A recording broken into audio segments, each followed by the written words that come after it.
Fala, investidor. Você já deve ter visto aí no título, né? Que eu avisei aqui, ó. Né, brincadeiras à parte. Não é porque eu sempre falei mal do setor que eu previ tudo isso que está acontecendo com Americanas. Pelo contrário, ninguém conseguiu prever.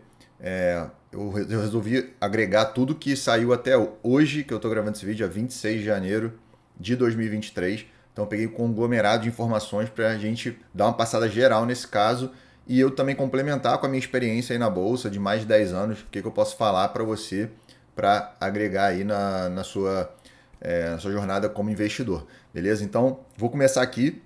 Eu separei trechos de reportagens de diversos jornais, notícias que saíram aí ao longo das últimas 2 semanas, desde que foi anunciado aí essa questão com Americanas. Tá? Então, vou aproveitar todas essas reportagens e vou comentando em cima dessas reportagens o que eu tenho aí para agregar para vocês. E no final vou também gerar uma reflexão, uma discussão sobre a questão de auditoria, sobre a questão de investidores entrando na justiça, se está certo, se está errado e qual é a sua única salvação aí, no caso, para se proteger de um evento desse aí com alguma empresa da sua carteira. Beleza? Então vamos começar aqui. Eu resolvi privilegiar essa reportagem do Globo, porque eu achei que essa reportagem aqui da Janaína Lage ficou muito bem organizada. Então, assim, com passo a passo aí, mais ou menos, com o histórico do que aconteceu. Então, acho que vai agregar bastante aí nessa organização, porque como é muita notícia, é muito dado que eu vou passar aqui para vocês agora, eu prefiro fazer aí por partes de uma forma organizada. Né? Então, tudo começou aí no dia 11 de janeiro. Então, vamos começar aqui agora com essa notícia, né? Americanas, veja tudo que você precisa saber sobre a crise na empresa e o pedido de recuperação judicial aí de 43 bilhões em dívidas e milhares de credores. Tá? Então, começando aqui, o que aconteceu com a Americanas. Então, no dia 11 de janeiro, após o fechamento do mercado, o Sérgio Real, que foi instituído aí como o novo CEO, que era ex-Santander, ex-CEO do Banco Santander, ele havia assumido o cargo apenas 9 dias e anunciou sua renúncia depois de encontrar inconsistências contábeis de 20 bilhões de reais possíveis. Né? Naquele dia foram possíveis inconsistências na casa dos 20 bilhões, eram valores estimados, e nos balanços da empresa de 2022 e nos anos anteriores. No lugar dele foi indicado um interino e o recém-possado diretor de Relações Investidores, André Couve, também deixou o cargo. Eu acredito que ele seria o CFO também, pelo que eu tinha visto. Então, os dois entraram na empresa, em 9 dias conseguiram encontrar essas inconsistências e já renunciaram e falaram, cara, aqui eu não fico porque esse rolo aí eu tô fora. E aí saiu no valor, também no dia 17/1 de 2023, a descoberta do rombo das Americanas se deu após conversa com diretores de Israel. Então ele falou lá no perfil do LinkedIn que ele rebateu insinuações, que já sabia dos problemas há mais tempo. Então a galera falou que por ele já ter trabalhado no Santander, ele já poderia saber desses rombos. Então assim que ele assumiu, ele já tinha uma ideia do que poderia desse rolo aí que aconteceu, dessas inconsistências. Então, na teoria, ele já sabia, ele só realmente assumiu a empresa para poder divulgar para o mercado esse inconsistente e sair fora. Eu acho que é muito difícil isso, né? Ele mesmo negou, eu acredito que o que ele tem a ganhar com todo esse rolo, eu acredito que não tem muito, pelo contrário, todo mundo saiu em prejuízo, tanto quem é acionista, tanto quanto quem é controlador, quem investe pela bolsa, os bancos, que são credores, então todo mundo perdeu, eu não sei por que ele faria isso, né? Então não faz muito sentido isso. Mas é engraçado, e muita gente se questionou que em 9 dias, como é que o cara em 10 dias ali de empresa, menos de 10 dias de empresa, encontrou um rombo de 20 bilhões, e foi muito rápido para uma... Ou o cara é um gênio ou ele já sabia, ou ele é um gênio das finanças, ou ele realmente foi uma coincidência enorme dele ter pisado na empresa e junto aí com esse André Couve conseguiu descobrir essa inconsistência. Então fica essa reflexão aí. E aí muita gente perguntou, né? A empresa faliu? Não, né? Por enquanto não. A varejista ela segue em operações, com vendas em lojas físicas e online, mas concentra esforços na gestão. Também teve essa questão do Big Brother, que ela é a maior, sempre foi nos últimos anos, uma das maiores patrocinadoras do Big Brother. Então, que começou agora em janeiro. E e como esse anúncio foi dia 11, o Big Brother começou lá para o dia 20, dia 19, não lembro. Ela teve que cancelar esse contrato. Eles conseguiram substituir rapidamente pelo Mercado Livre, mas até agora não foi anunciado nada ali no programa em relação ao Mercado Livre. Né? Mas o problema é que ela é uma das maiores patrocinadoras e com essas notícias acaba gerando até um fluxo negativo para a empresa, porque quem que tem coragem de comprar alguma coisa na Americanas hoje? Ela, com certeza ela deve estar perdendo bilhões em vendas, porque as pessoas estão receosas. Por mais que ela esteja vendendo barato um iPhone, mais barato que na Magazine Luiza, a pessoa prefere comprar em outra varejista do que nela por causa desse problema. A pessoa não sabe se vai receber. Então, tanto o cartão AME também, questão de cashback, as pessoas ficam receosas. Então, toda essa questão aí, se a empresa faliu ou não, ficar na cabeça das pessoas, que gera aí uma diminuição geral das vendas. Né? Por mais que ela esteja operacional ainda, muito provavelmente ela vai ter um baque grande aí nos balanços desse primeiro trimestre. E aí, como é que os 20 bilhões em inconsistências contábeis desapareceram dos balanços da companhia? Tá? Então, o problema ocorreu em uma operação comum entre varejistas chamada de risco sacado. A empresa pega empréstimo com os bancos para comprar material de fornecedores. Os bancos antecipam o valor ao fornecedor e a varejista quita a dívida com a instituição financeira, pagando juros pelo empréstimo. Vamos botar um exemplo objetivo. Americanas vai lá na Apple e fala: Apple, me dá aí 100 mil iPhones que eu vou vender aqui no meu e-commerce. Só que a Americanas não tem dinheiro para comprar esses 100 mil iPhones. O que ela faz? Ela fala: ô Bradesco, ou Itaú, ou BTG, ou Santander, paga aí esses iPhones para a Apple que eu vou lá e vou criar uma dívida com você, vocês vão ser os meus credores, dá esse dinheiro, adianta esse dinheiro para a Apple que eu vou te pagar depois com juros esse valor. Né? Só que o que aconteceu? Essa inconsistência contábil ocorreu porque isso não foi registrado corretamente no balanço. Elas foram descritas como despesas com fornecedores, mas deveriam ter sido computadas como dívidas financeiras. Então, esse valor aí de 100 mil iPhones estavam considerados como um pagamento a fornecedor, que acaba não incorporando no balanço essa dívida com esses bancos que ela teve que ela pediu dinheiro para pagar a Apple. Estou utilizando o meu exemplo aqui para facilitar. Então, se ela fez uma dívida com o Itaú lá para pagar esses 100 mil iPhones, essa dívida com o Itaú não estava aparecendo lá nos empréstimos e financiamentos da empresa, no balanço patrimonial. E aí, como era considerada fornecedora, ela não estava discriminando esse valor lá nessa conta do passivo, sendo que, como ela pegou uma dívida para pagar esses fornecedores, teria que estar lá empréstimos e financiamentos, todos esses valores. Tá? Então, essa operação é chamada de risco sacado, acabou gerando essa inconsistência que gerou todo esse sumiço desse valor aí de 20 bilhões do balanço dela. Tá?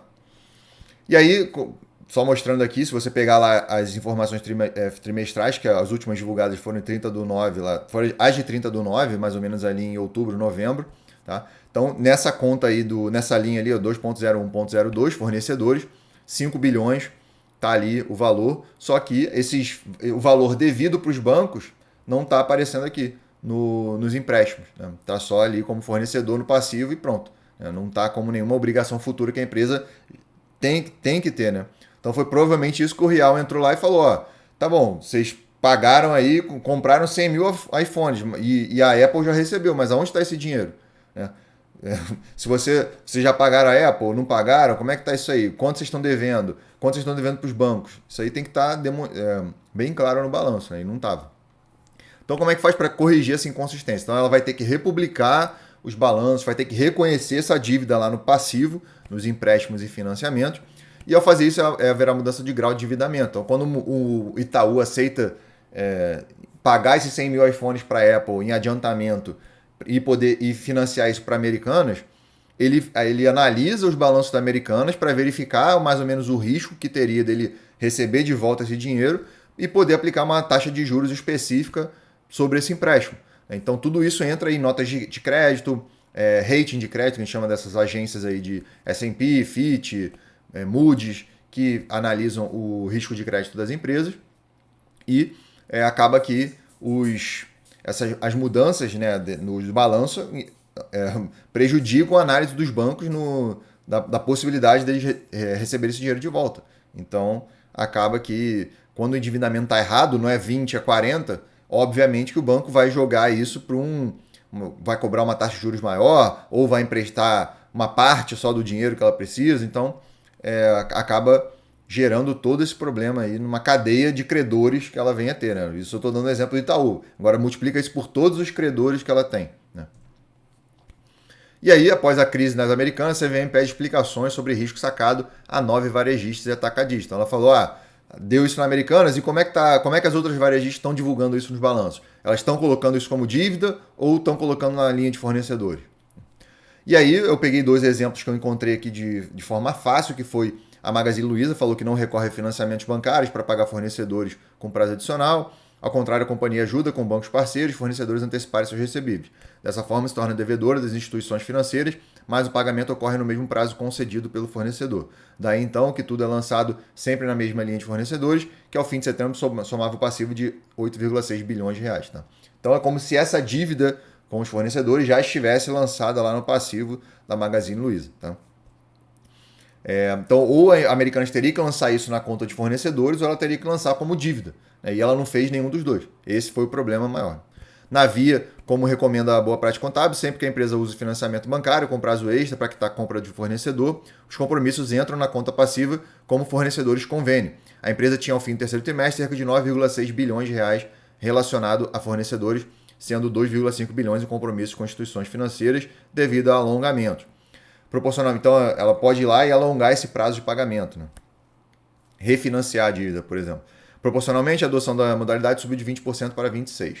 Sempre que uma varejista pede a bancos prazo extra para pagar o fornecedor, essa pendência precisa ser colocada no balanço patrimonial de forma diversa, mas sempre como um passivo. A Via, por exemplo, aponta isso como fornecedor convênio. Isso porque a ponta credora muda e, portanto, a natureza do risco também. Uma coisa é dever para fornecedores e outra para bancos. Tá? Então, se você está devendo para banco, você tem que colocar lá no teu balanço o quanto você está devendo. Você não pode esconder isso. Né? E esse foi o problema. Aqui eu selecionei o da Via. Se você pegar lá o relatório de 30 de setembro de 2022, do terceiro trimestre, vai estar ali, ó, na nota explicativa número 14, gerenciamento de riscos financeiros, está ali, ó, fornecedores convênio e um izinho ali do lado, que é de né, em romano ali. Ali, ó, ele coloca ali, informação, ó, fornecedores convênio é formado a partir de transações mercantis recorrentes entre a Via e seus fornecedores de produtos e serviços. Se você quiser depois ver mais detalhes, pode entrar lá, mas está aí essa linha desse alongamento do pagamento para os credores. Então, digamos que ali tem os fornecedores 6 bilhões 990 milhões e os fornecedores convênio, caso ela tenha alongado aí esse prazo ou pega o crédito para poder alongar o pagamento desses fornecedores, ela joga ali no fornecedores convênio. Tá? E os empréstimos e financiamentos seguem normalmente aí como dívida da empresa, sem ser relacionados a fornecedores. Tá? Então, isso aí é basicamente o que a Americanas deveria ter feito e não fez. Então, afinal, qual é o tamanho do rombo da Americanas? Então, a empresa entrou com pedido de recuperação judicial com 43 bilhões de dívidas. Esse débito dobrou o valor depois que a empresa anunciou inconsistências contábeis de 20 bilhões no último dia 11 de janeiro. O tamanho exato dos erros dos balanços de 2022 e dos anos anteriores ainda será alvo de investigação por um comitê de auditoria. Então, não tem nada certo.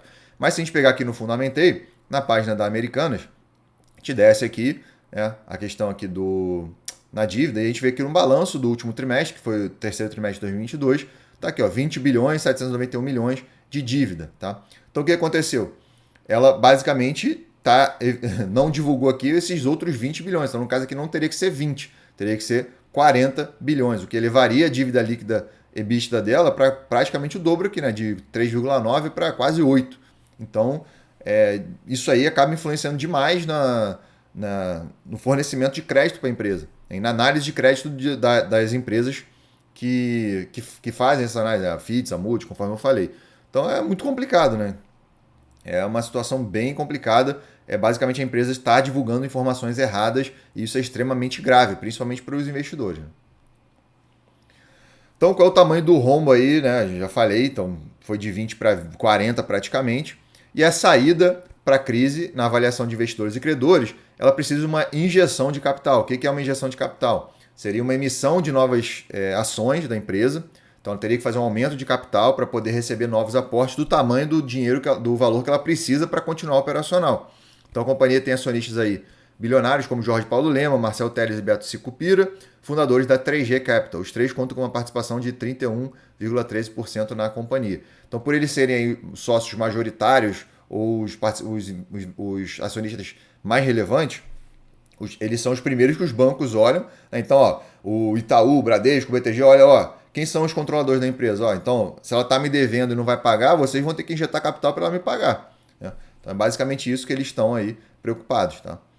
E aí, o Valor Econômico mostrou até essa questão aí dos maiores acionistas, né? O Paulo Lema chegou a ser membro do conselho da companhia, seu filho Paulo Alberto Lema ocupa uma das cadeiras do colegiado, deixou o conselho da Kraft Heinz em 2021, empresa alvo de uma baixa contábil de 15,4 bilhões em 2019.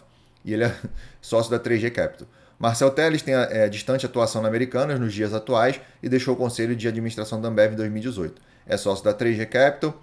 E Carlos Alberto Sicupira é o acionista que mais conhece o grupo Americanas e considerado no trio de maiores acionistas o dono do negócio, entre aspas. Foi CEO da loja Americanas de 1983 a 1991 e tem uma cadeira no conselho de administração até hoje. Então, se a gente ver aqui no Fundamentei, né, provavelmente ele vai estar aqui, ó, na administração, e aí tem os membros do conselho, está aqui ele, o Carlos Alberto Sicupira, membro do conselho de administração, eleito em 10/6/2021. Tá? O Paulo Alberto Lema, o filho lá do Jorge Paulo Lema, está aqui, ó, eleito também em 10/6, também membro do conselho. Deixa eu ver se tem mais alguém aqui. Carlos Alberto Sicupira, membro do conselho, já falei, né? E é isso. E tá aqui, né? O CEO hoje é Ana Cristina Ramos Saicali, 60 anos, eleita em 10/6/2021. E aí, desde que o escândalo foi revelado, eles se manifestaram a favor de apoiar a companhia. O problema é definir qual valor deve ser aportado e como seria feito isso. Então, digamos que a empresa deu aí 20 bilhões, estão faltando. Eles vão ter que aportar esses 20 bilhões? Não, né? Provavelmente eles vão ter que aportar uma parte e os investidores, sócios da empresa, ou o mercado, ou investidores que acreditam que um dia a empresa vai voltar a melhorar, aportam junto também. Né? E com isso, os atuais acionistas, ou eles participam também desse novo aporte, o que já torna eles diluídos, porque eles precisam investir um dinheiro numa empresa que não necessariamente vai se recuperar no futuro. Então já é uma perda enorme, fora a perda que eles já tiveram na cotação. Ou quem não quiser subscrever, participar desse aumento de capital, vai ser diluído e aí vai diminuir. Além do que já perdeu, vai perder ainda mais caso a empresa se recupere no futuro. Né? Porque foi diluída a sua participação. E antes da recuperação judicial, o que se esperava era uma oferta secundária de ações, né? Um follow-on, conforme falei, um aumento de capital. Os credores, porém, cobravam um aporte maior do que os acionistas indicaram fazer, segundo fonte. Então, obviamente, os credores vão querer uma garantia muito maior de que uma hora isso vai ser pago. Né? E após o pedido de recuperação judicial, a Americanas informou que os acionistas de referência, Lehman, Telles e Sicupira, se comprometeram a manter a liquidez, ou seja, manter a empresa em operação. Mas, até agora, não foi nada definido, pelo menos até o dia de hoje, que eu estou gravando esse vídeo. Como a Americanas pode levantar capital para enfrentar a crise? Né? Então, os analistas afirmam que a Americanas pode se desfazer de aquisições recentes, que não são ligadas ao negócio. Entre os nomes mais citados, o Hortifruti, a Rede Natural da Terra, e outra alternativa seria a da Rede Vem, de loja de conveniência, um negócio de parceria com a Vibra. Né? Então, se você vai lá no Spot BR, tem aquela loja de conveniência, que é uma parceria que hoje é a Vibra, né? A antiga BR Distribuidora, com a Americanas. E mesmo se desfazendo dessas empresas, a avaliação é que a Americanas precisará de uma injeção de capital. Por quê? Eu pesquisei aqui, e aí mesmo ela vendendo a Hortifruti à Natura, ela comprou por 2,1 bilhões de reais, mesmo que hoje esteja valendo um pouquinho mais, botar aí 3 bilhões. Cara, nem se compara a 20, né? Falta muito ainda. E se pegar também a Rede Vem, ela, segundo fontes ali, a Americanas acredita que a sua parte na Vem vale cerca de 1 bilhão de reais. Então soma aí, não dá nem aí 1/5 do valor que precisaria para poder gerar uma liquidez e uma segurança maior para os credores da empresa. Né? Então, o que a Americanas fez para evitar que os credores cobrassem o que ela deveria? Então, enquanto ela tentava evitar pedir recuperação judicial, no início aí de todo esse processo, ela entrou na justiça e obteve uma medida cautelar no último dia 13 de janeiro, que suspendia qualquer possibilidade de bloqueio ou sequestro de bens por um período de 30 dias. A decisão da Quarta Vara Empresarial do Rio ia além e proibia o arresto, penhora, sequestro de bens a partir do dia 11, quando a empresa informou o rombo bilionário nos balanços dos anos anteriores. Então, primeira coisa que ela fez, falou, ih, cacete, ferrou, né? Tem 20 bilhões faltando, um bando de credor vai travar o meu dinheiro, então que eu vou ter que entrar na justiça para pelo menos evitar que os credores exerçam lá bloqueio, né, de valores que eu tenho a receber e tal. Foi mais ou menos esse o pensamento lá dos executivos da Americana. Então, a justiça concedeu essa liminar aí, essa medida cautelar, para poder suspender essa cobrança e essa pressão em cima da empresa para ela poder respirar e ver o que estava realmente acontecendo, averiguar os números, quais são os valores corretos e tal. Né? E aí teve essa questão com o BTG, que o banco foi obrigado a devolver 1,2 bilhão de reais em dívidas que havia resgatado após a primeira decisão judicial. Então ele resgatou lá depois logo do dia 11, e aí a justiça no dia 13 emitiu essa medida cautelar e mandou o BTG devolver lá esse valor que ele prendeu, né? E ele entrou com uma série de recursos contra a decisão, e está até agora aí esse rolo, vai, não vai, a justiça dá ganho de causa para o BTG, daqui a pouco dá ganho de causa para Americanas, e fica essa confusão, né? E vem também complementando, né, os 3 homens mais ricos do Brasil, ungidos como uma espécie de semideus, o capitalismo, são pegos com a mão no caixa daquela que desde 1982 é uma das principais companhias do trigo. Na terceira tentativa, o banco conseguiu derrubar a decisão que protegia o caixa americano. Depois disso, outras instituições financeiras recorreram para resgatar o que tinham para receber. Então, qual foram os argumentos dos americanos para pedir a recuperação judicial? Tá? A Americanas citou a queda, e essa medida cautelar também, né? Então, a Americanas citou a queda de 80% das ações, desde que foi deflagrada na crise do home. Então, no dia 11, lá mesmo, a ação caiu 80%, já no dia seguinte, abriu com queda de 80%.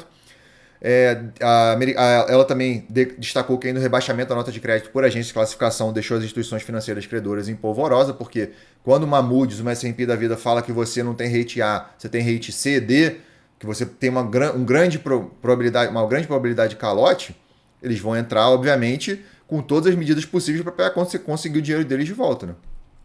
Isso aí fez com que as instituições se recusassem a antecipar pagamentos. A antecipação de recebíveis poderia gerar caixa adicional de 3 bilhões de reais, o montante necessário para manter a operação no curto prazo. Então, muitos dos valores que a Americanas tinha para receber dessas instituições e pagar os fornecedores com esse dinheiro, as instituições financeiras falaram, não vou pagar os fornecedores nada. Não sei se a Americanas vai me pagar, então espera aí, trava tudo e vamos ver aí, vamos esperar. Então, quem acabou se ferrando mesmo foram os fornecedores, né? Que acabaram não recebendo. E a empresa também destacou que gera mais de 100 mil empregos, diretos e indiretos, arrecada mais de 2 bilhões de reais em tributos por ano, além de manter aproximadamente 3.600 estabelecimentos espalhados por todo o país, atendendo a mais 50 milhões de consumidores. Então eu até anotei aqui, coloquei um destaquezinho ali, o famoso too big to fail, porque lembra um pouco a história do Lehman Brothers lá nos Estados Unidos, que o governo americano não ia deixar quebrar e tal, todo mundo falava que era muito grande para quebrar na crise de 2008 e acabou quebrando, o governo deixou quebrar, né? Deu ajuda para alguns bancos, mas o Lehman Brothers ele deixou quebrar para ver se a galera acordava para a vida, né? E aí a Americanas é mais um caso, assim como a Oi foi recentemente, tipo um too big to fail, e são empresas que geram milhares de empregos, mais de 100 mil empregos aí, diretos e indiretos. E se uma empresa dessa quebrar, olha a quantidade de gente que ia ficar na rua, né? Ou sem emprego rapidamente. Então, tudo isso acaba levando em consideração, a justiça acaba pesando isso também para conceder a recuperação judicial e poder ajudar, tentar fazer com que a empresa consiga um plano de sair dessa situação. E aí, como é que fica a situação dos trabalhadores, né? Não houve qualquer anúncio de mudança do efetivo. Nas redes sociais, porém, há relatos de preocupação com o futuro da companhia, pós-trabalhos e tal, né? Caso o pedido de recuperação judicial seja aceito, eles são de classe prioritária de pagamento. Então, mal bem, a justiça meio que prioriza o pagamento dos trabalhadores nesses casos de ser mandado embora ou mandar muita gente embora de uma vez. Ela prioriza que a empresa pegue o dinheiro que ela tem disponível e utilize para esse fim. Como os fornecedores estão lidando com a crise, né? Após o pedido de recuperação judicial, parte deles já antevê prejuízo em razão da demora para receber os recursos nesse tipo de processo e do desconto normalmente aplicado na dívida. Nos últimos dias, a Americanas já havia paralisado novos pedidos por parte de seus fornecedores, segundo relatos de fabricantes. Então, quando os bancos falaram, já que eu não sei se a Americanas vai me pagar, não vou pagar os fornecedores não, ela que se vire aí para poder quitar, né? Esse pagamento aí com eles, essa dívida com eles. Então ficou essa situação, muitos devedores, muitos fornecedores ainda não receberam os recursos, e aí fica esse rolo, vamos esperar para ver como é que vai ser, né? E a situação do consumidor, conforme eu falei, continua o funcionamento normal das lojas físicas, do e-commerce dela, mas analisando aqui em termos de balanços, muito provavelmente a gente vai ver uma queda bizarra aqui na receita no primeiro trimestre de 2021. Então, ela vai anunciar agora em fevereiro, março aí, provavelmente, se ela não demorar para divulgar os balanços, porque ela vai ter que retroceder vários trimestres aqui que ela já divulgou, então ela vai ter que retroceder, né? E com isso a gente não sabe se ela vai manter dentro do prazo do quarto trimestre, ela tem que divulgar até o dia 31 de março o balanço do quarto trimestre de 2022. A gente não sabe se vai acontecer isso por causa dessa reformulação dos balanços. Ela ainda está investigando tudo, a justiça deu aí 60 dias para ela poder fazer todos os cálculos e tal, montar o plano de recuperação. E provavelmente já está acontecendo essa queda da receita desde o quarto trimestre de 2021, que veio muito forte. O e-commerce em 2020 e 2021 cresceu demais e agora já está voltando mais ou menos ao normal, né? Já caiu bastante. Mas normalmente o quarto trimestre costuma ser o mais forte, mas pelo que eu vi aí de notícias e tal, o quarto trimestre de 2022 não foi tão forte quanto se esperava. Então não dá para saber. Mas de qualquer forma, o problema deu agora no primeiro trimestre de 2023. Então o balanço do primeiro trimestre de 2023 só vai sair até dia 15 de maio, na teoria, né? se ela não atrasar, dia 15 de maio de 2023. Então vai demorar bastante para a gente ver o impacto que vai ter dos balanços desse primeiro trimestre. Mas suponho eu, e normalmente os primeiros trimestres são os mais fracos, se a gente pegar aqui historicamente, primeiro trimestre, são sempre as quedinhas aqui, ó, porque cai em relação ao último trimestre, que é o mais forte, que tem Natal, Black Friday, Dia das Crianças, costuma ser bem mais forte, tá? Então, ó, a gente vê a quedinha sempre no primeiro trimestre, que é o mais fraco. Imagina agora com todo esse rolo sem Big Brother, que aumenta demais as vendas americanas, né, por pegar esse primeiro trimestre, que é janeiro, fevereiro e março, mais ou menos. E considerando também que muita gente deixou de comprar na Americanas por causa do medo aí de não receber os produtos e tal, né? Então vai ser complicado. O Procon também, ó, já falou aqui que já havia cobrado explicações, se teria impacto para o consumidor e tal, mas a justiça está meio que já ligada nisso. E aí no dia 19/1, a Americanas pediu recuperação judicial, a justiça deferiu o pedido dela, e com dívidas na ordem de 43 bilhões, não é 20 aqui, conforme eu mostrei, não é mais essa dívida aqui de 20 bilhões, que foi divulgada no último trimestre de 2022, 20,8 bilhões, é 43 bilhões, então mais que o dobro do que ela havia divulgado, ou supostamente anunciado. E na petição, Americanas afirmou ter 250 milhões de reais em caixa, bem abaixo dos 800 milhões anunciados há poucos dias, sendo que no último trimestre, olha o quanto ela divulgou de caixa, 8,6 bilhões, aqui ó, 8 bilhões e meio de reais em caixa, sendo que ela agora falou que tem 250 milhões. Então caiu de 8 bilhões, vamos fazer a conta rápida aqui, né?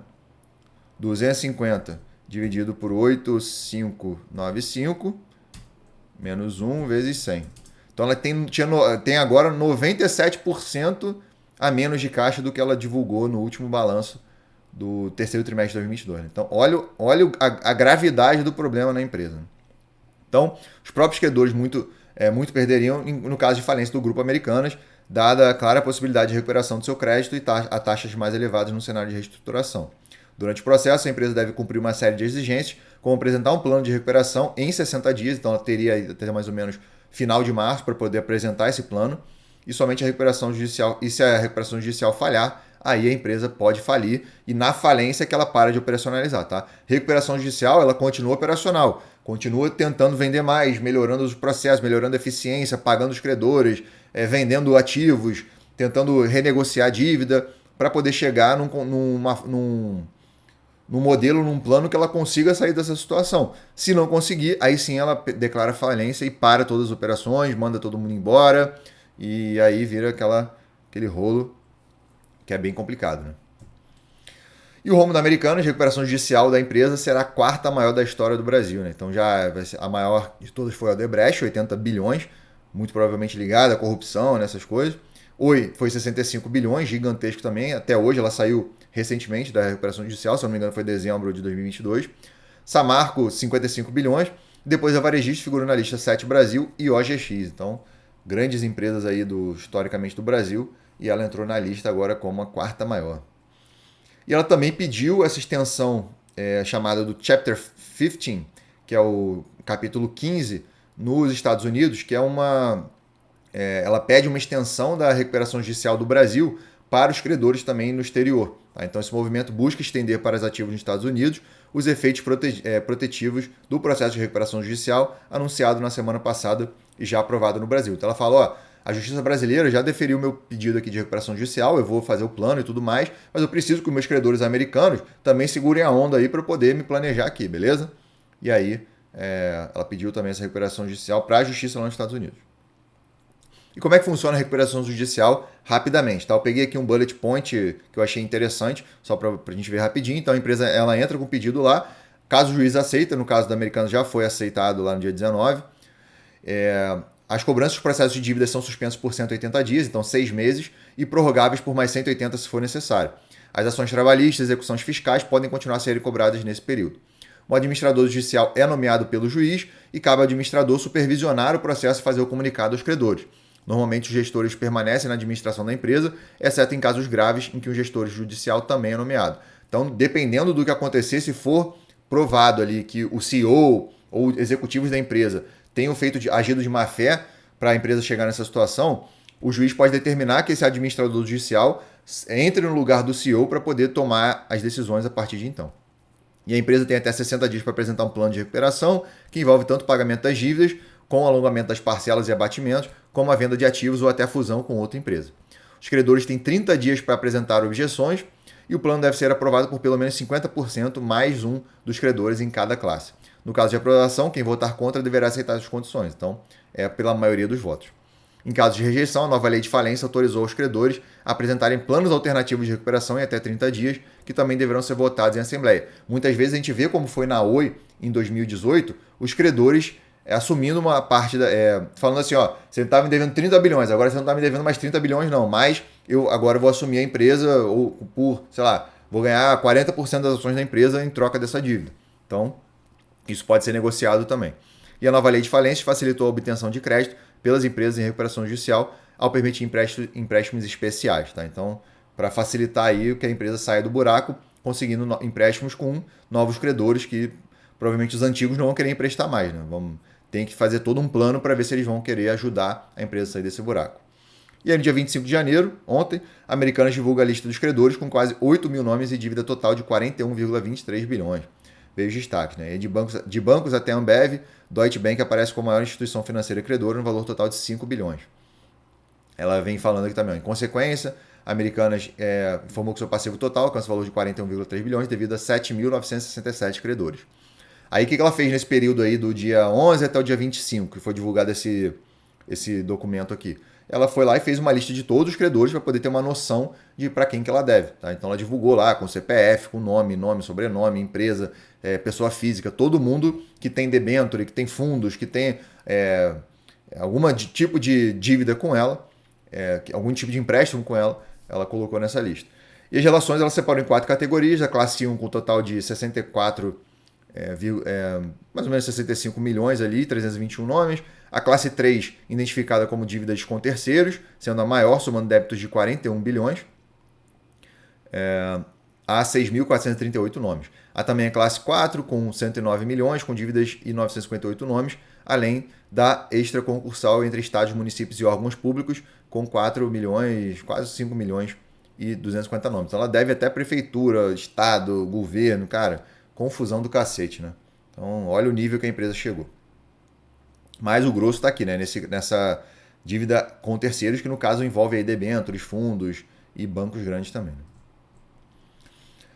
BTG, Santander, e aí começa o rolo, né? O que os bancos que emprestaram para ela fazem? Né? Ó, todo mundo se juntando aí e provavelmente eles vão ter um grande impacto aí nos seus balanços, porque estamos falando de cifras na casas aí, ó, de quase 5 bilhões, no caso do Bradesco, quase 4 bilhões no caso do Santander, 3 bilhões e meio no BTG, no Itaú também quase 3 bilhões, Banco do Brasil quase um pouco mais de 1 bilhão.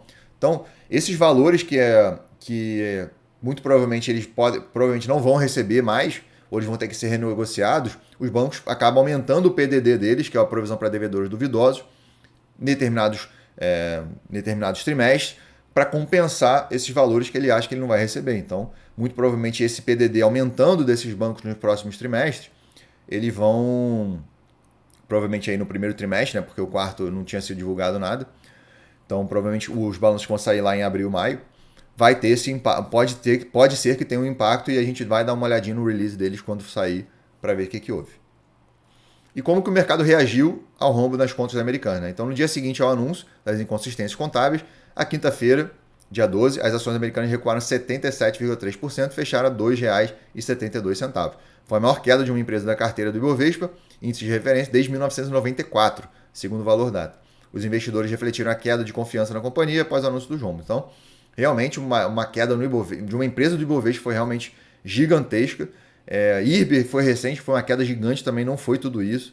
Então, realmente, foi uma queda bizarra da Americanas e deu um susto geral no mercado. Muitos sardinhões aproveitaram para comprar aí, né? E caiu 80%, opa, oportunidade, vou comprar. Né? Só que hoje já está valendo aí por volta de R$1, então não adiantou nada. Né?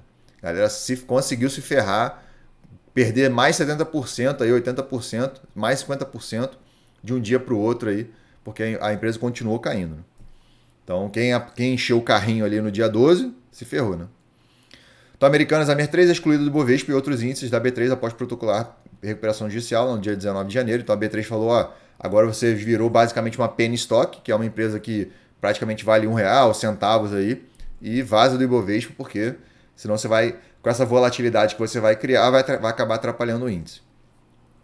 E Americanas, como ficariam os aluguéis dos FIIs, né, em caso de recuperação judicial da empresa, e alguns gestores chegaram a falar que ela não vai pagar, né, afirma o gestor da LVBI sobre locação para Americanas. Então o Rodrigo Abud diz ainda que a coisa mais rápida a ser feita é pedir a retomada do imóvel e alugar o espaço novamente. Foi no dia 18 de janeiro ali. Então começou essa questão aí. Vários FIIs têm galpões locados para Americanas, galpões logísticos. Outros têm lojas em shoppings também. Ela não vai pagar o aluguel do shopping, não vai pagar o galpão. Como é que vai ficar isso? Então pode ser que alguns fundos imobiliários, caso Americanas não pague os aluguéis, realmente sejam afetados, tá? Mas, muito provavelmente, caso dê algum problema, eles podem também recorrer à justiça, tentar expulsar, trocar de inquilino ou algo do tipo, caso a Americana venha ficar inadimplente, tá? Então, eles também têm esse direito de trocar de inquilino e tal, mas, por enquanto, ainda não vimos os relatórios que provavelmente vão sair agora em fevereiro, para ver como é que vai ficar essa história, tá? Mas vamos acompanhando aí. Mas de qualquer forma, os fundos normalmente são bem diversificados e não vão ter um impacto gigantesco, assim, caso a Americanas venha a ficar inadimplente. Porque a crise da Americanas afetou também os fundos de investimento. Aí teve também aquele rolo com o Nubank, que tinha aí um fundo de renda fixa com mais de 1 milhão de cotistas, que apresentou rentabilidade negativa, chamado Nu Reserva Imediata, que tem uma parte desse valor dos fundos dos cotistas investido em debêntures da Americanas. E aí, quando a Americanas divulgou esse rolo, teve um impacto negativo na marcação do mercado dessas debêntures e tal. E aí, nesse título de renda fixa, que na teoria não tem nada de renda fixa, né? Apesar de ter uma renda pré-fixada, eles têm aí uma marcação ao mercado que pode ter uma variação negativa. E aí, gerar esse prejuízo, entre aspas, para os cotistas, né? Então, existe aí, ó, de acordo com a Condinheiro, 31 milhões de cotistas de fundos com alguma exposição a títulos de dívida da Americana. Né? Então, quando você investe em fundo, isso acontece, né? Se você não tiver uma noção aí do que você está fazendo, imagina uma Nu reserva imediata, que normalmente serve para reserva de emergência, colocar em debêntures da Americanas, né? Debêntures de empresa. Cara, reserva de emergência é poupança, CDB, DI de bancão, ou o dinheiro na conta corrente, algo que você possa pegar rápido, né? Isso tem que estar disponível, não pode estar num fundo investindo em debênture que tem marcação a mercado negativa, ou Tesouro IPCA, que tem marcação a mercado negativa também, ou pré-fixado. O ideal é Tesouro Selic, coisa que não tem volatilidade, CDB, DI de bancão não tem volatilidade, ou até meio poupança, porque o objetivo da reserva de emergência não é rentabilidade, sim liquidez. Então é isso que você tem que estar atento ao investir o seu dinheiro aí com liquidez e caso você precise de uma emergência. Então vem a grande questão aí, né? Houve erro ou fraude, né? Então não se sabe ainda o que ocorreu, se o que ocorreu foi uma falha que durou vários anos ou se houve realmente uma fraude. E a empresa anunciou a criação de um comitê independente que será responsável por averiguar como isso tudo aconteceu. Então fica essa pergunta no ar. Até o momento que estou gravando esse vídeo ninguém sabe, porque tem pouco tempo ainda que foi tudo divulgado. E aí vem aquela questão, né? Como é que o auditor não percebeu uma diferença bilionária no balanço? As informações preliminares indicam que o erro das contas não se restringiu a 2022 e poderia chegar a um período de 5 a 10 anos. Nos últimos anos, as contas da Americanas foram auditadas pela PwC e antes disso pela KPMG. As duas empresas afirmaram que não comentam o caso por sigilo contratual. Então, elas não vão falar nada, mas fica essa suspeita de que, como é que eles não pegaram isso, né? E aí vem aquela questão, né? Várias reportagens falando o papel dos auditores numa fraude contábil. O goleiro tem sempre culpa. Uma eventual responsabilização dos auditores independentes dependerá inicialmente da comprovação do ato ilícito decorrente de um processo de investigação forense a ser conduzido pela empresa e pelas autoridades competentes. Tá? Então não é papel do auditor ser o trabalho de polícia investigativa e tal. Ele não tem esse objetivo. Ele basicamente recebe as contas das empresas, as notas, todos os dados das empresas. Ele analisa para ver se está tudo batendo certinho e divulga. Né? Agora, se tem alguém fazendo uma fraude lá dentro, é difícil de pegar. Né? Porque os próprios gestores, o CFO ou executivos ligados às finanças da empresa conseguem meio que maquiar de alguma forma isso e enganar os auditores. Né? Isso é possível também. E aí no presente ensaio de caráter teórico buscam analisar 3 possíveis resultados do processo de investigação forense. O auditor atuou de forma adequada e não possui qualquer responsabilidade sobre a fraude. Essa é uma opção. O auditor agiu com dolo e foi partícipe da fraude, e o auditor agiu com culpa atuando de forma negligente. Então, ou ele foi lá e deu o ok lá sabendo que estava errado, ou ele participou também ajudando a divulgar as informações de uma forma que ninguém conseguisse enxergar, ou ele realmente pegou todos os dados da empresa e analisou de forma certa, mas a empresa, alguém lá dentro maquiou alguma coisa ou não forneceu os documentos corretos e aí ele acabou sendo enganado. Então essas são essas três possibilidades.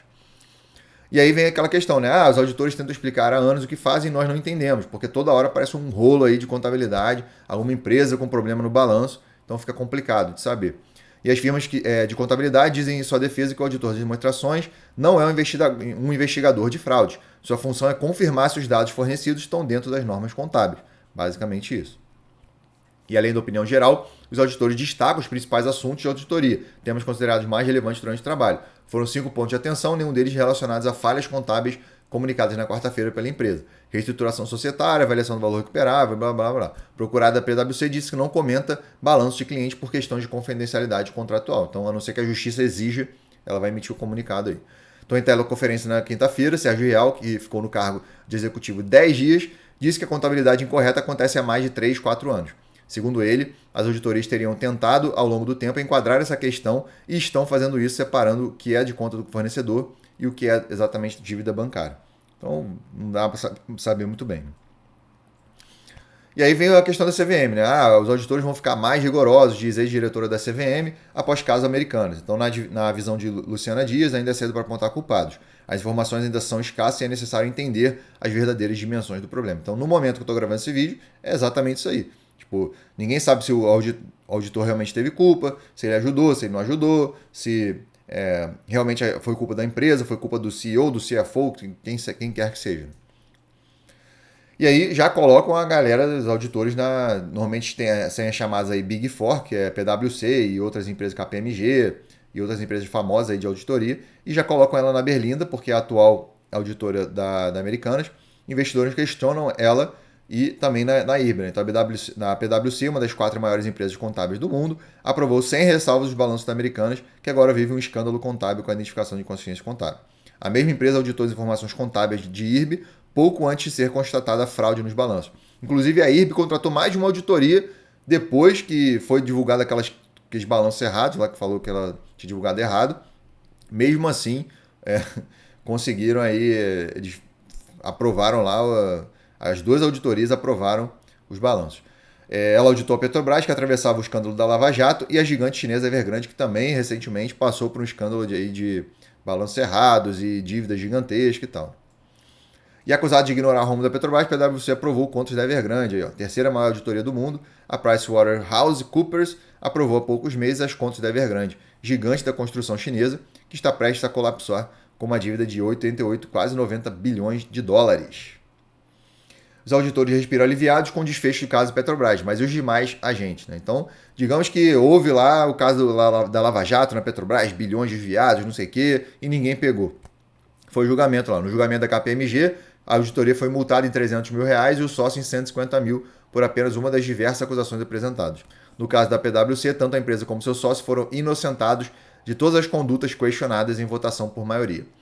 E por que trata-se de uma boa notícia para os auditores do Brasil? Ora, sim, num caso conhecido de relevância como esse, no caso da Lava Jato, em que foram encontradas discrepâncias de tamanho vulto na empresa, bilhões e bilhões, os processos resultaram em penas leves ou até mesmo absolvição total, o risco que os membros da classe correm de perder seu patrimônio pessoal parece bastante reduzido. Então, os donos dessas auditorias estão meio que isentos. Então, se eles errarem, assinei embaixo aqui que está tudo certo, e não está, no final eles podem acabar sendo inocentados e segue a vida. E aí vem alguns casos famosos, né? Uma das maiores fraudes da história, o caso Enron, na década de 90. Pode pesquisar no Google aí. Eu só coloquei aqui para a gente dar uma resumida. Então, ela foi formada em 1986, após uma fusão Houston Natural Gas e Internorth. Os executivos empregaram práticas contábeis que inflaram falsamente as receitas da empresa e, por um tempo, a tornaram a 7ª maior empresa dos Estados Unidos. Com a revelação da fraude, as ações da empresa, que eram negociadas a $90, despencaram para míseros 26 centavos quando a empresa foi liquidada pelo pedido de falência sob o capítulo 11 dos Estados Unidos. Então teve aquele capítulo 15 que eu falei agora há pouco, que foi a empresa entra na justiça, solicita à justiça americana o mesmo procedimento de recuperação judicial aqui do Brasil para levar isso para os ativos americanos, mas no caso do capítulo 11 é a declaração de falência. Então a empresa não tem mais o que fazer, não tem mais quem recorrer, não tem credor, não tem nada para salvar mais a empresa. Então ela vai, recorre a esse capítulo 11 para poder declarar falência. Manda todo mundo embora e é isso. E a ex-queridinha de Wall Street rapidamente se tornou um símbolo de crime corporativo moderno. A Enron foi um dos primeiros grandes escândalos contábeis, mas logo foi seguido pela descoberta de fraudes em outras empresas, como WorldCom e Tyco International. E aí teve também essa fraude contábil na WorldCom, que é presente uma empresa de telecomunicações, faturamento superior a 30 bilhões de dólares, funcionários, e na qual requereu proteção contra a falência, provavelmente esse capítulo 11 aí também, em 21 de julho de 2002, de acordo com o Código Americano de Falência. Então tem a questão da recuperação judicial, se eu não me engano é capítulo 9, se eu não me engano era o capítulo 9, que é a recuperação judicial, né, que não é a declaração de falência. Falência é o capítulo 11. E entre os principais motivos está a falta de controles internos, governança corporativa e responsabilidade individual. Então é difícil. Se realmente os caras que estão dentro da empresa quiserem fraudar alguma coisa, não vai ter auditoria que pegue, né? É difícil de pegar. Realmente essa é a minha opinião. Teve também a questão do Madoff, que lançou agora uma série na Netflix, recomendo que vocês vejam. Eu também estou terminando de assistir lá. O golpe de 65 bilhões de dólares quebrou investidores e levou à prisão de Bernie Madoff, morto aos 82 anos. Então, o cara enganou aí por décadas diversos investidores, fez uma pirâmide financeira paralela ao serviço lá que ele tinha de agente, como se fosse uma corretora, né, de investimentos. Ele prestava também consultoria e conseguiu aí, com esse esquema paralelo aí de consultoria, sumir com bilhões e bilhões aí de diversos investidores. Então foi considerado aí a maior pirâmide financeira da história e por décadas foi considerado um dos melhores gestores aí dos Estados Unidos, só que no final o cara estava aí enganando todo mundo. Teve também aqui no Brasil, CVC, erros contábeis somaram 362 milhões de reais e a empresa vê indícios de fraude. Isso aí foi em agosto de 2020, então teve rolo também no balanço de CVC, ela divulgou ajustes nos balanços aí dos últimos 5 anos na época, então é complicado, né? E no caso da IRB também, que foi um caso bem recente, que era uma empresa considerada uma das melhores da Bolsa até 2019, depois daquela carta da esquadra, em janeiro de 2020, fevereiro, se não me engano, correu toda essa questão aí, descobriram uma fraude bilionária na IRB, que ela também estava divulgando balanço, as informações inconsistentes, e com isso, né, não teve o que fazer. Virou o que virou, está fazendo agora, inclusive ontem fez um grupamento de 30-1 nas ações, para tentar voltar aí, porque as ações estavam sendo negociadas na casa de R$1. Né? Então, triste ver a empresa chegar nesse ponto, mas não teve o que fazer, né? Então ela ainda teve que fazer, ainda fez uma captação bilionária, captou mais de 2 bilhões depois de ter feito essa descoberta, essa fraude, esses erros contábeis no balanço. E com o Itaú e Bradesco como sócios majoritários, mesmo assim, ninguém conseguiu ver, né? Então, para você ver que não é tão simples assim, Itaú e Bradesco são os majoritários, eles estão de olho lá, tem analista em cima. Cara, mas é difícil ver, né? Não é fácil de você descobrir essas coisas. E aí, vamos agora às teorias, né? Botei o diabinho aqui porque vem diversas teorias que surgem por aí com as notícias. Então aí, esse Neofeed divulgou aí quem é Miguel Gutierrez, sujeito oculto que está no centro do escândalo da Americanas, e ele ficou 30 anos na Americanas, sendo que 20 deles como CEO. Então, discreto, disciplinado, diligente e austero, quase não aparecia publicamente. Agora o mercado se pergunta como pôde não enxergar por tanto tempo um rombo de 20 bilhões. E aí começam as teorias da conspiração. E aí fala que ele é muito low profile, que é praticado pelos executivos das empresas do trio da 3G Capital, né, como Ambev, Kraft Heinz, entre outras. Dificilmente aparecia em público, não tem perfil para redes sociais. Por esse motivo, poucos profissionais, mesmo do mercado de varejo, o conheciam. Diversas pessoas com quem o Neofeed conversou disseram que nunca tiveram contato com o Gutierrez. Um fato surpreendente para quem esteve em uma das principais empresas do Brasil nos últimos 30 anos. Um dos motivos disso é que o trabalho era essencialmente para o público interno e tal, era definido como executor, em geral de ordens de Carlos Alberto Sicupira, o Beto, responsável do trio 3G, que sempre esteve mais perto da gestão americana, comprada em 83. Ele era um executor que espremia fornecedor e botava pressão nos diretores. Por que eu sublinhei isso aqui? Já vou falar já. Diz outra fonte que conheceu, era um cara que fazia de tudo, sabia de tudo, conhecia de tudo, mas não aparecia. E aí apareceu essa semana, aí, circulando em alguns grupos de WhatsApp, o livro de cabeceira, entre aspas, do Marcel Telles, da Americanas, que ensina a atrasar pagamentos para fornecedores. Então apareceu aí, de ontem para hoje, a edição brasileira do intitulado Double Your Profits in 6 Months or Less, ou Como Dobrar Seus Lucros em 6 meses ou menos, está tomando a curiosidade de grupos no WhatsApp do mercado financeiro. A mensagem possui no disclaimer, encaminhada com frequência no aplicativo, que já dá ideia do ritmo de circulação. Trata-se de uma imagem com a capa do livro de Bob Pfeiffer, com a frase promocional do exemplar de 2010 da HarperCollins com destaque. O livro de cabeceira de Marcel Telles, fundador da Ambev. No entanto, é outra mensagem que chama ainda mais atenção. Encaminhada com a mesma frequência, trata-se de uma foto da primeira página do capítulo Contas a Pagar, etapa 37. Nele há uma orientação que, à luz da hecatombe contábil da Americanas, foi revista de um sentido irônico. Diz o parágrafo inicial: um método fácil de favorecer o balanço da sua empresa é atrasar seus pagamentos. A maioria dos fornecedores prefere esperar para receber a perdê-lo definitivamente como cliente. Então, empresas grandes como Americanas, né, que tem um grande volume de produtos a serem pedidos pelos fornecedores, um grande volume de vendas, eles acabam assim, porra, é Americanas, tá bom, paga aí em 200 vezes, ou paga aí daqui a 90 dias, daqui a 6 meses, e tá beleza, mas me mantenha na sua carteira de cliente porque você vende muito, é basicamente isso. E aí o trecho sugere ainda para atrasar os pagamentos com certa periodicidade. Então passe a pagar em 45 dias, depois 60 dias. Vai enrolando os fornecedores para você poder ganhar capital de giro para poder ir escalando cada vez mais suas operações. Então o autor aconselha a pagar uma conta até que o fornecedor pergunte por ela pelo menos 2 vezes. Olha que loucura, né? E conclui a passagem dizendo que certos fornecedores chegam a levar até 2 anos para reclamar o pagamento de uma conta. Então, digamos que a Americanas foi lá para a Apple, pediu 100 mil iPhones e falou: Apple, cara, não sei quando eu vou te pagar não. A Apple fala: não, beleza, tá, não fala mais nada, daqui a 2 anos. A Apple fala: e Americanas, você vai pagar aqueles 100 mil iPhones lá que você comprou 2 anos atrás, não? Aí começa a negociar, aí que ela vai negociar, fala: não, tá, beleza, vou te pagar. Olha que doideira, né, cara? Esse setor de varejo é fogo. E além da Americanas, as empresas de Lehman e sócios da 3G têm histórico de problemas contábeis. Né? Então, o rombo encontrado na Americanas colocou a gestão do famoso TRI da 3G sobre análise mais uma vez. Isso aí foi no dia 18 de janeiro. A quebra do Banco Garantia, então, em 1998, Lehman, Teles e Sicupira viram-se obrigados a vender o Banco Garantia ao Credit Suisse First Boston. A alta exposição a títulos de dívida externa deixou o banco de investimentos próximo da insolvência em meio à crise da Ásia e na Rússia entre 97 e 98. Não foi, portanto, um problema contábil, mas um erro estratégico. O Garantia não chegou a quebrar, mas o TRI nunca mais voltou a investir pesado no setor financeiro.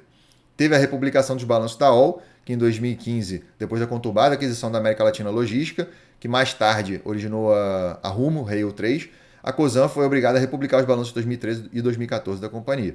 A intenção era reparar inconsistências contábeis detectadas em diversas linhas dos relatórios financeiros, que em última instância inflavam o EBITDA da companhia, que é o operacional. Criada a partir da empresa da compra de ferrovias estatais, a Audi deslumbrou o mercado justamente por conta do crescimento rápido e da gestão tida como bem feita. Mas também foi alvo de uma demandada de executivos, diversas reclamações de clientes, mais tarde viraram mais um motivo de preocupação. Teve a multa paga à SEC pela Kraft Heinz, então em 2013 a 3G Capital investiu 28 bilhões de dólares na aquisição da gigante Kraft Heinz de ketchup, você deve utilizar muito aí na sua casa, que 2 anos depois recebeu ninguém mais, ninguém menos do que Warren Buffett como um de seus sócios. Assim surgiu a The Kraft Heinz Company, uma das maiores empresas do mundo no setor de alimentação. E aí, mais o que parecia tudo, o que tinha tudo para dar certo, foi mais um tropeço quando um alerta no mercado de 2019 da SEC, a Securities and Exchange Commission, reguladora do mercado de capitais dos Estados Unidos, a CVM de lá, acusou a empresa por erros contábeis. Nesse caso, as acusações envolviam especialmente a área de compras da empresa, acusada de manter contratos falsos com fornecedores e mascarar o custo que tinha com eles. Como aconteceu com a OL, o resultado disso foi um EBITDA inflado e que não condizia com a realidade, o que obrigou a companhia a republicar seus balanços com as devidas correções e uma baixa contábil de 15 bilhões de dólares. Em 2021, foi acertado um acordo de 62 milhões de dólares entre a Kraft Heinz e a SEC. Desde então, o TRI vem reduzindo sua participação na empresa com a venda de ações. E a Ambev pode ser afetada, né? Muitos investidores consideram a Ambev também hoje como uma das melhores empresas do Brasil e tal, da Bolsa, dos últimos anos, blá blá blá. E aí, vai se estender para a Ambev? Ninguém sabe, não tem como saber. Eu acredito que não, porque a Ambev é uma empresa totalmente diferente dessas empresas de varejo e tal. Eu acredito que não tem esse problema na Ambev. Ela é uma grande geradora de caixa, diferente da Americanas, que historicamente não gera caixa, então ela tem que recorrer sempre a credores para poder continuar operacional ou conseguir aumentar um pouco o caixa aqui para poder pagar fornecedor e tal, para capital de giro. Ao contrário da Ambev, que sempre teve fluxo de caixa positivo aqui, então é bem diferente a situação. Né? Então, se a gente pegar aqui o balanço anual também, a gente vê, né? Historicamente, olha o fluxo de caixa de financiamento. Né? Não teve. Só esse ano aqui foi negativo, em 2021. O resto foi tudo positivo, praticamente, historicamente falando, e sempre fluxo de caixa negativo. Então a empresa vai queimando o dinheiro todo ano, em troca disso ela vai aumentando a dívida, né? Então a dívida vai aumentando todo ano, e em troca disso, a geração de caixa aqui, o FCL Capex, vai diminuindo cada vez mais. Né? Então, dívida aumentando e geração de caixa caindo, isso não é um dado muito bom. Né? Então a geração de valor para o sócio fica muito duvidosa principalmente por ser um setor de margem baixa, que historicamente deu prejuízo. Então, apesar da Americanas, se a gente pegar aqui no Fundamentei, a Lamy, antes de se fundir com a B2W, que era a responsável lá pelo e-commerce, né, Shoptime, Submarino, entre outros, a Americanas fez essa fusão em 2021 com a B2W. Então a Lamy sumiu e a Lamy mal bem dava lucro contábil, né? Se a gente pegar aqui os balanços históricos, ó, desde 95, desde 96, ela deu 3 prejuízos só, o resto foi lucro, mas sempre com aquela margem muito apertada, sempre também, dificilmente anos com fluxo de caixa positivo, quando era positivo muito pouco em relação à geração de valor.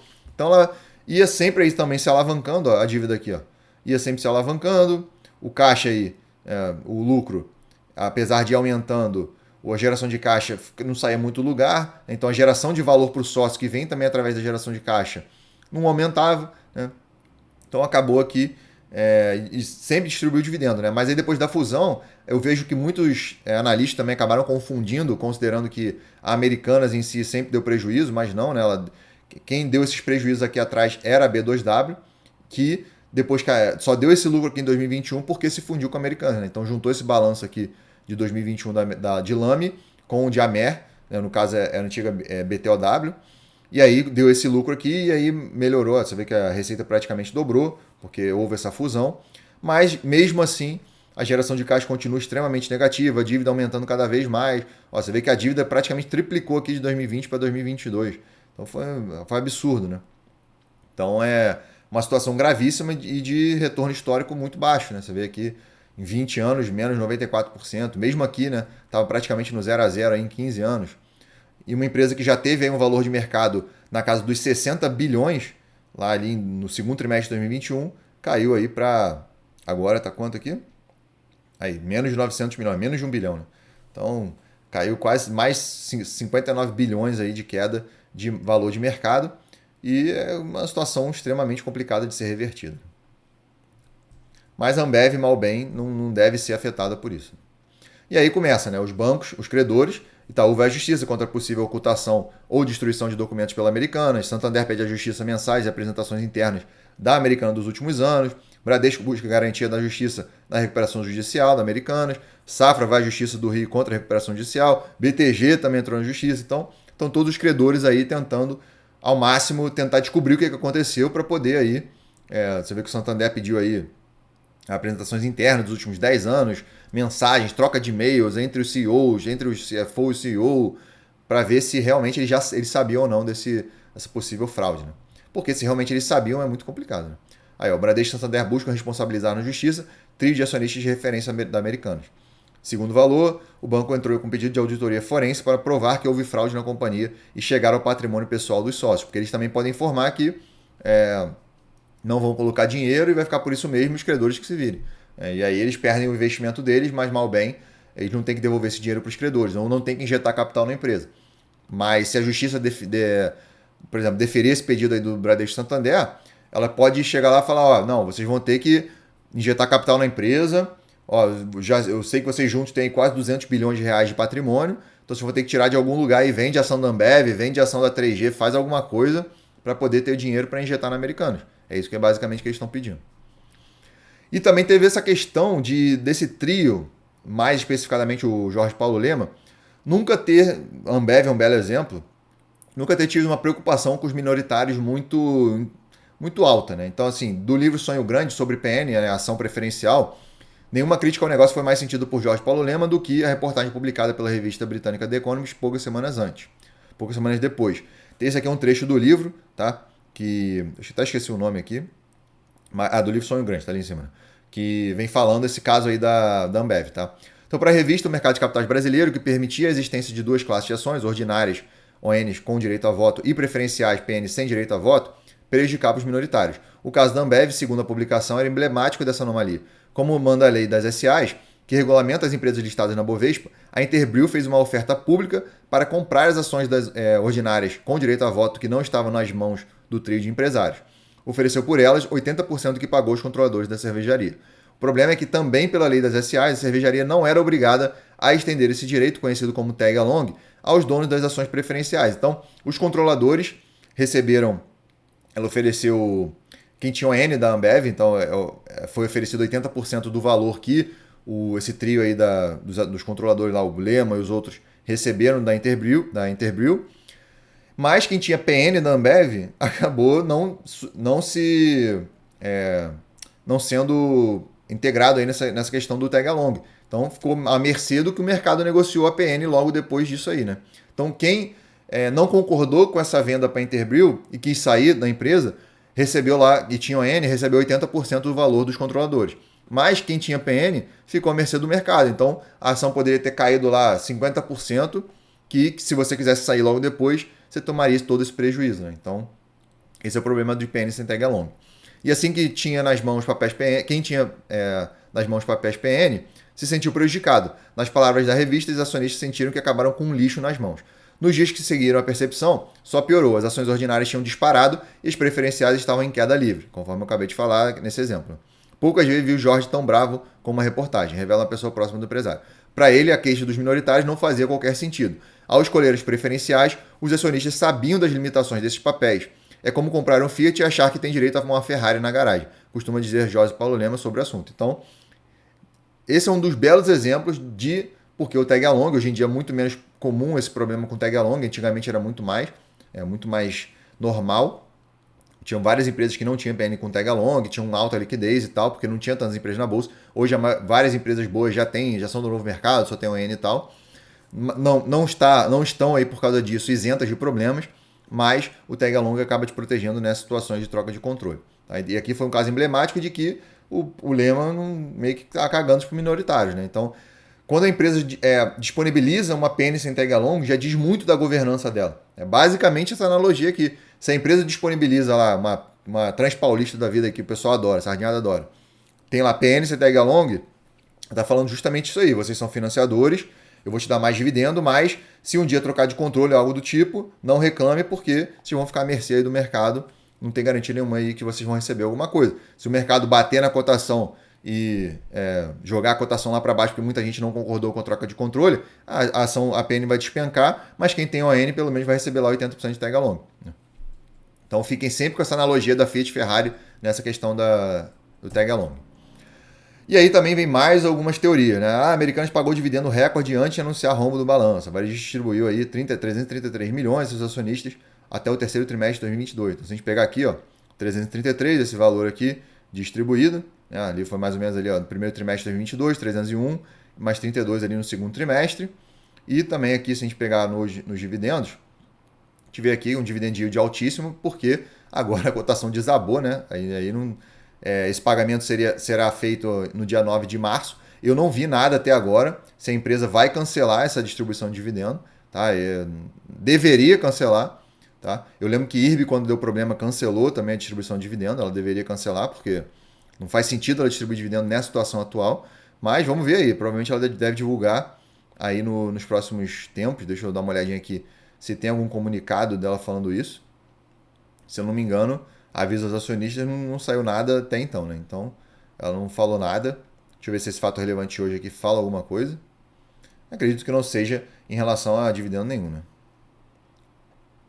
Aqui me falando desse fato relevante, dia 26 de hoje, de agora que eu estou gravando esse vídeo, falando aí do BTG, né? Que tribunal, decisão monocrática, em recurso interposto pelo BTG, nos autos, contra a decisão... de que concedia direito à companhia, requerendo o STJ definir os prazos do juízo. Deu provimento ao parcial recurso, mantendo o bloqueio do valor de 1,2 bilhões em conta do BTG. Então o BTG ganhou recurso aí, né? Mais uma vez. Então ainda tá esse rolo até hoje aí, conforme eu falei. E além desse dividendo, que é tipo assim, duvidoso a empresa nesse patamar de dívida distribuir dividendo, e 70 milhões de remuneração de executivos em 10 anos. Né? E os bônus eram baseados em resultados que hoje são questionados, e em provantes a empresa distribuiu 1,9 bilhão. Então, se a gente pegar aqui historicamente, os dividendos da Americanas, historicamente, por que eles falaram ali de 2 bilhões? Porque não foi a Amer, né, que é a nova empresa depois da fusão, distribuiu. Ela está considerando aqui da Americanas. Então, se a gente somar aqui desde 98, todos os dividendos distribuídos de Lame, Lame 3, Lame 4, dá aí na casa de um pouco mais de 2 bilhões, se a gente somar isso tudo aqui, nos últimos 25 anos praticamente. Um pouco mais de 2 bilhões distribuídos. E também a remuneração dos executivos, se a gente pegar aqui já de Amer, são milhares de reais aqui, né? Centenas de milhões de reais distribuídos para executivos, tá? Enquanto a empresa só dava prejuízo. Então, ó, a gente vê aqui a remuneração dos executivos só aumentando e os prejuízos, enquanto a empresa só dava prejuízo, né? Então, essa tabelinha aqui do Fundamentei mostra que a geração de valor entre os executivos e os sócios da empresa estão bem discrepantes, né? Então, enquanto eles estão tirando deles lá dos salários, remuneração de bônus e afins, o sócio está pagando a conta com a cotação cada vez menor, né? Então, é complicado. Ah, mas ela ia distribuir dividendo. Tá, mas é um dividendo que não deveria mais distribuir, né? Então, é um dividendo enganoso. E aí, para a gente polemizar ainda mais, saiu essa reportagem no Antagonista, Cruzoé, a Americanas está morta, diz especialista em reestruturação de empresa. Então, fiquei curioso aí para ouvir o que esse cara tinha para falar, ser um especialista na área. E para Máximo Strange, sócio da consultoria Excellence Gestão de Turnaround e Reestruturação, especializada em reestruturação de empresas, a Americanas é uma empresa morta, entre aspas, sem perspectiva futura. Então, é uma empresa morta, ela estava sendo mantida viva artificialmente no tubo de oxigênio. Existe um conceito em finanças chamado sunk cost, custo afundado em português. Você não coloca mais dinheiro em cima de custo afundado. Perdeu, Playboy. Se tem dinheiro bom, vai colocar em outro lugar. Não vai gastar para recuperar um defunto. Por isso a relutância do controlador, Jorge Paulo Lema, Marcelo Teres e Sicupira, de colocar dinheiro nela. Ele sabe que não vale nada. Então, um cara bem polêmico aqui, pelo menos tem uma experiência na área, então ele pode ser que esteja certo. E ele disse também estar preocupado com a onda de demissões que deverá vir a seguir, dado que a empresa tem cerca de 48 mil funcionários, 100 mil aí de indiretos também, né? Considerando os indiretos. Segundo ele, é natural um processo de recuperação judicial que a empresa anuncie o fechamento de pontos de venda deficitários e desligamento em massa de funcionários antes de acionar a justiça. Então, eu achei interessante trazer essa polêmica aqui, que ele pode realmente estar certo, né? Porque se a empresa, se a gente pegar aí casos históricos de recuperação judicial, hoje saiu de recuperação judicial, mas continua uma empresa bem complicada e sem uma luz no fim do túnel até o momento. IRB também, recuperação judicial. Cara, tá difícil ver uma luz no fim do túnel. Várias empresas outras, historicamente falando, é muito complicado isso aí, né? E aí é basicamente isso que ele está falando. Ela pode continuar operacional, mas morta em relação à geração de valor para o sócio, pelo menos. E aí começa a história lá. Investidores minoritários processam americanos e pedem indenização. Instituto Brasileiro de Cidadania e a Associação Brasileira de Investidores recorrem à Justiça e à ação pública civil. Essa situação afeta toda a economia nacional porque mina a credibilidade do mercado de capitais brasileiros. Concordo. Isso exige uma resposta dura das autoridades. Concordo. Queremos que a CVM apure se estamos diante de uma fraude ou não e também se estamos sendo assessorados por advogados para ingressar com uma cobrança na Justiça. E também estamos sendo assessorados. Contou Aurélio, presidente da Abradim. Concordo também. Mas, o que acontece? Infelizmente, como investidores, para a gente finalizar o vídeo, a nossa única proteção é a diversificação. É quase impossível, conforme eu mostrei aí, o próprio caso do Madoff lá, em décadas enganando a SEC, a CVM lá dos Estados Unidos. A SEC ia lá no escritório deles, depois assiste lá a série no Netflix. A SEC foi lá várias vezes e tal, e não pegava a fraude, né? Então, pode ser incompetência da SEC, pode ser o que for, mas independente disso, é uma situação muito difícil de pegar. Se a pessoa fizer bem feito, ela consegue, pelo menos por um tempo, enganar muita gente. Então, não pega a CVM, não pega, a auditoria não pega, muitas vezes nem o CFO da empresa pega, dependendo de como for feito. Então, é complicado. E o que eu tenho para falar, para fechar esse vídeo aqui, não adianta ficar entrando na justiça agora. Muito provavelmente o custo não vai valer a pena de você entrar na justiça se você for sócio de Americanas, né? O que você tinha que ver como sócio aqui, né? Considerando Lame. Eu tinha Lame e virou e vai fundir com a B2W. Na minha opinião, quem tinha Lame e deveria na hora da fusão com a B2W, na minha opinião, tinha que sair fora. Porque, cara, olha os balanços que foram incorporados juntos, né, aqui, né? Então, apesar de facilitar numa questão aí de facilitar o gerenciamento interno e tal, de ser uma empresa só, ao invés de duas separadas, cara, olha esses balanços aqui, olha essa geração de caixa, já deveria ter saído ali. Beleza, continuei, Eduardo, eu tinha Lame, recebi a Mer 3, continuei sócio da empresa. Beleza, o que você tinha que fazer? A Mer 3 não poderia ser mais do que, sei lá, 1%, 5% do seu patrimônio total. Então você tem lá 100 mil reais de patrimônio e a Mer 3 caiu aí 90%, seu patrimônio basicamente não mudou praticamente nada. Agora você perdeu aí 4% do seu patrimônio, se você tinha 5%, por exemplo. Então, se você diversificou direito, você não tomou nenhum susto. Agora, eu tinha 50% do meu patrimônio em Amer 3. Cara, aí o problema não é americano, né? Aí o problema é você que fez uma gestão ruim da sua carteira. Então, o grande diferencial aqui de hoje, de você ter de 2023, você conseguir investir na bolsa de 2023, é que você tem dezenas de empresas boas na bolsa disponíveis, tanto no Brasil quanto no exterior, para você diversificar a sua carteira. Junto com isso, você ainda tem fundos imobiliários, que incorporam imóveis aí na sua diversificação. Ainda tem renda fixa, que vem aí tesouro direto, CDB de bancão. Então, tudo que você pode incorporar na sua carteira para diversificar ao máximo. E caso um ativo dê um problema como esse, ou mesmo dois, eu tinha Oi, BR, IRB e Americanos, 3 deram problema na minha carteira. Cara, se eles fossem 1% do seu patrimônio total, você tinha perdido aí 2%, 3% do seu patrimônio. Né? Ou pelo menos, aí beleza, perdi tudo. Perdeu 3%, mudou em nada a sua vida. Se você tinha 100 mil, agora você tem 97 mil. Mudou em nada a sua vida. Então, o que salva as pessoas no longo prazo não é chegar aqui e entrar na justiça agora. Cadê aqui? Não é entrar na justiça agora. O que te salva no longo prazo é a diversificação. Beleza? Então, eu vou fechar esse vídeo agora com essa mensagem de que nunca se esqueça, de que faça uma boa diversificação. Hoje em dia não tem desculpa para você não diversificar mais. Temos os melhores ativos aí. Tem aqui no Fundamentei, de graça para você aqui estudar ações, fundos imobiliários, estoques, REITs. Tem a área de valuation aqui para quem quiser. Tudo organizadinho aqui com as informações mais mastigadas possíveis para você poder investir nas maiores e melhores empresas do mundo. Para que você vai se meter com empresa ruim, né? E para terminar aí nessa zoação do vídeo, né, de que eu avisei, eu sempre analisei Lame aqui como uma empresa de margem muito baixa, concorrência brutal, sem nenhum diferencial. Então você comprar um iPhone na Magazine Luiza ou na loja americana, não tinha diferencial, era basicamente por preço. Então é um setor que briga muito por preço, não tem uma diferença muito grande assim em termos de logística ou algo do tipo, é difícil você se diferenciar, porque todos também se diferenciam.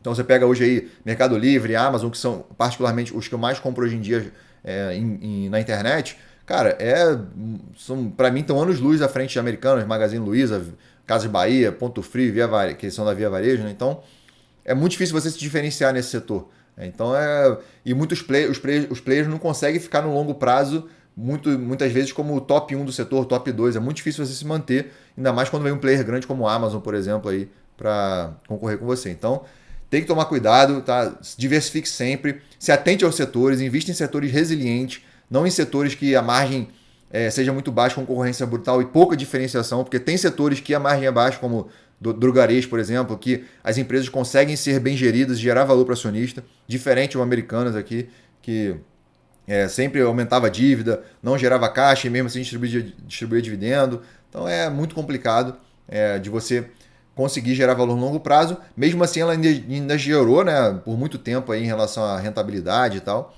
Mas, de qualquer forma, tem setores melhores aí para você estudar. Só você vir aqui, filtra aqui ações, você tem os setores, você pode ver o ranking aqui também, filtrar por setor o ranking, tanto de ações brasileiras quanto fundos imobiliários, ações exterior e REITs também. Então, cara, você consegue montar aí uma bela carteira hoje em dia, muito fácil, principalmente utilizando sites aqui como Fundamentei, para te ajudar nessa diversificação e na diminuição, diminuir as probabilidades de acontecer uma catástrofe na sua carteira, como na de muitos investidores. E também, quando uma empresa dessa cai, não é oportunidade nenhuma, que a sardinhada aí adora, né? Então, se a gente pega aqui a cotação de Amer3, a gente vê que fechou ontem aí a R$1, hoje também está negociando na casa de R$1, já chegou a bater aí R$120, agora está menos de 1, e uma empresa já chegou a ter valor de mercado aí de 60 bilhões, está aí agora valendo menos de 1. Né? Então, não é nenhuma oportunidade. Muita gente viu aqui, caiu aqui, do dia 11 lá, abriu um dia, fechou no dia 12 aí a R$2. Muita gente, oportunidade e tal, R$3, isso aqui, pronto. No dia 13 ela fechou a R$3 e no dia 14 ela fechou a 2. E aí depois foi caindo cada vez mais, no dia 19 já fechou a 1, depois fechou a 70 centavos no dia 20 e agora está negociando na casa de R$1. Então, quem comprou aqui, encheu o carrinho depois dessa queda aqui, achando que era oportunidade, já perdeu em 70% até agora, se não mais. Então, toma cuidado com essas sardinices, porque o vencedor na bolsa no longo prazo é o que investe em ações de boas empresas, com foco aí na geração de valor para o sócio e que permanecem boas durante o longo prazo. Não empresas complicadas, com gestão complicada, com controladores aí também complicados. Então, evita isso se você puder. Beleza? Tem análise aí aqui no Fundamentei para te ajudar. Então, cara, discussões aí para você, quem for assinante premium, tem discussões aqui para você também discutir com outros investidores e aprender. Eu aprendo muito aqui com essa área de discussões do site. Então, realmente, eu recomendo aí, se cadastre Fundamentei, o link está aqui embaixo e diversifique sempre, beleza? Um abraço e até a próxima. Valeu!